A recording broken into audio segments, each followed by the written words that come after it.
Isang bagong tambalan ng aabangan ng publiko ngayong Metro Manila Film Festival, MMFF 51st 2025.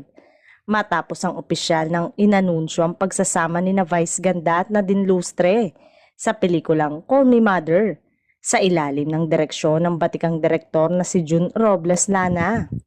Isa ang pelikulang ito sa 4 na entries na opisyal ng ipinakalala sa publiko sa ginanap na grand launch ng MMFF 51st ngayong Martes, July 8 sa Glorieta Palm Drive Activity Center.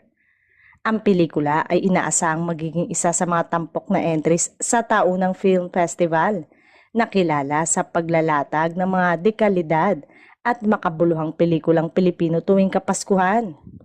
Hindi na bago kina Vice Ganda at Nadine ang pagsasama sa pelikula. Ito naman ang pangalawang beses na magsasama sa pelikula sina Vice Ganda at June Robles Lana matapos ang And the Breadwinner Is noong MMFF 2024. Samantala, naging emosyonal si Vice Ganda sa It's Showtime habang inaanunsyo ang title ng kanyang bagong pelikula.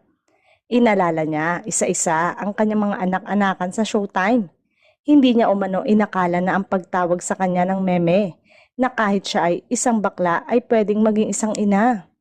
Hindi niya naman nakalimutan na banggitin ang mga tinuturing siyang kaibigan.